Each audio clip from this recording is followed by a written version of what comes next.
Добре дошли в канала ми. Днес ще се гмурнем дълбоко в сърцето на това, което ни прави неудържими – волята. Това е огънят във вас, движещата сила, която ви тласка да постигате необикновеното, да покорявате всяко предизвикателство, което се изпречи на пътя ви. Пригответе се да освободите неудържимата сила във вас. Волята е най-важният фактор, който определя вашия успех в живота. Тя е тази невидима сила, която ви подтиква да продължите напред, дори когато всичко изглежда невъзможно. Не става дума за късмет или обстоятелства. Става дума за непоколебим ангажимент към вашите цели. Волята е тази, която ви кара да се събудите рано сутрин и да работите до късно през нощта. Волята ви тласка напред, дори когато нещата станат трудни. Тя е тази, която ви кара да продължите, когато другите се отказват. Тя е вашият най-голям съюзник в битката за успех.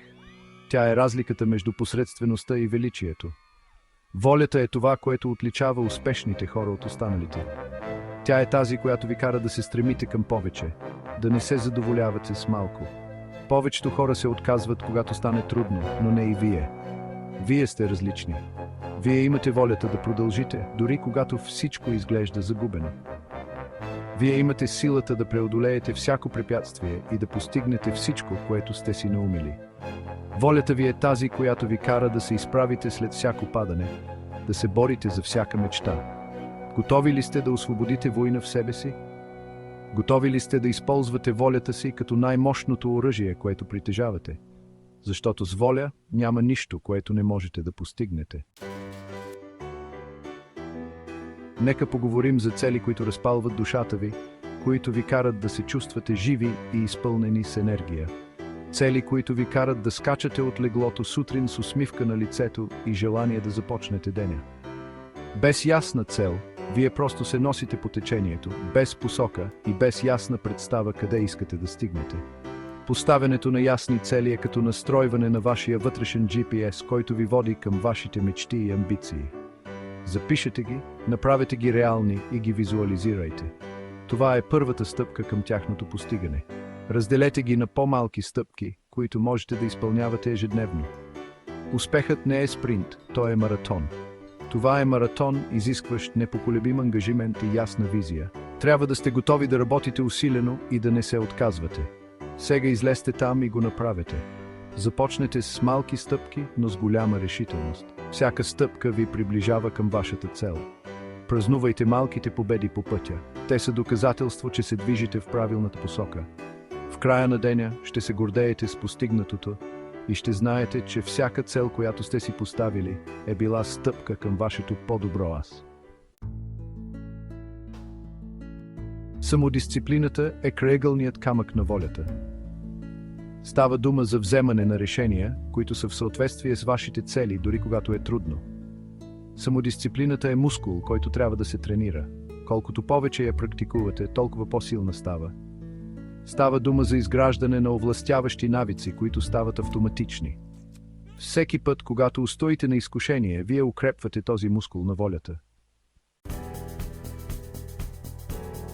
Тялото ви е ваш храм и трябва да се отнасяте с него по този начин. Това, което влагате в тялото си, пряко влияе върху вашите енергийни нива, фокус, настроение и воля. Подхранвайте тялото си с пълноценни, богати на хранителни вещества храни и се хидратирайте добре. Грижата за вашето физическо здраве е акт на самоуважение. Заредете тялото си правилно и ще видите как волята ви се извисява. Мислите ви са невероятно мощни.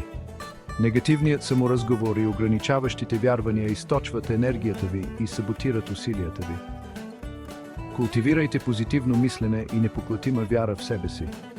Обградете се с позитивни влияния. Вие се превръщате в това, за което мислите най-много, така че избирайте мисли, които ви дават сила. Позитивизмът е избор, който може да промени всичко във вашето пътуване. Редовните упражнения не са само за добър външен вид. Те са за добро самочувствие и засилване на волята. Физическата активност освобождава ендорфини, които намаляват стреса и подобряват настроението ви. Когато тренирате, вие укрепвате ума, дисциплината и устойчивостта си. Намерете дейност, която ви харесва, и я направете неразделна част от вашата рутина.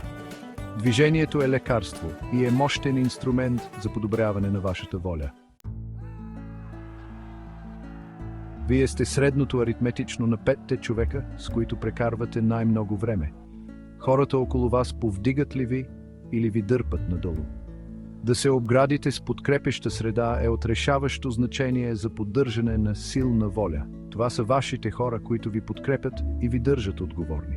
Поставете граници с тези, които не подкрепят вашите цели.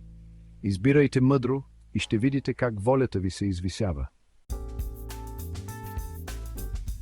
Животът е пълен с стрес, но как се справяте с него, може да промени всичко.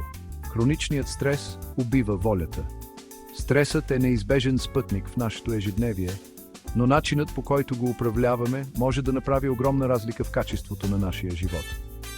Когато стресът стане хроничен, той може да изчерпи нашата воля и да ни остави изтощени и демотивирани. Развийте здравословни механизми за справяне с стреса, като упражнения или медитация.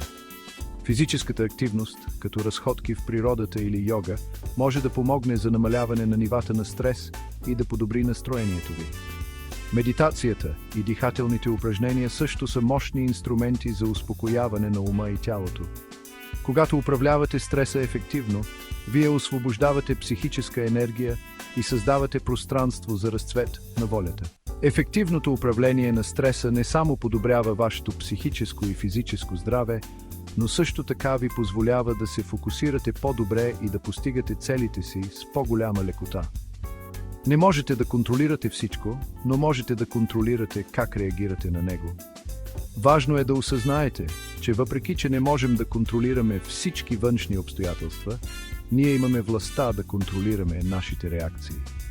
Практикуването на осъзнатост и дълбоко дишане може да ви помогне да останете спокойни и събрани, дори в най-напрегнатите ситуации. Изберете да реагирате на стреса по начин, който ви дава сила.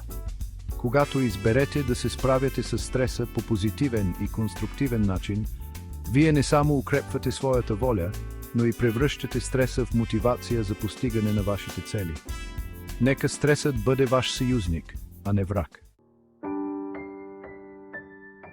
В днешния забързан свят, внимателността и медитацията са от съществено значение за укрепване на вашата воля. Внимателността е да бъдете напълно присъстващи без осъждане. Медитацията ви позволява да тренирате ума си и да култивирате вътрешен мир. Практикувайте внимателност и медитация, за да развиете самосъзнание и да управлявате мислите и емоциите си. Това е като силова тренировка за вашия ум. Безценен инструмент за освобождаване на неудържима воля. Изграждането на непоклатима воля е жизнен стремеж към самоусъвършенстване. Постоянно правете избори, които са в съответствие с вашите цели.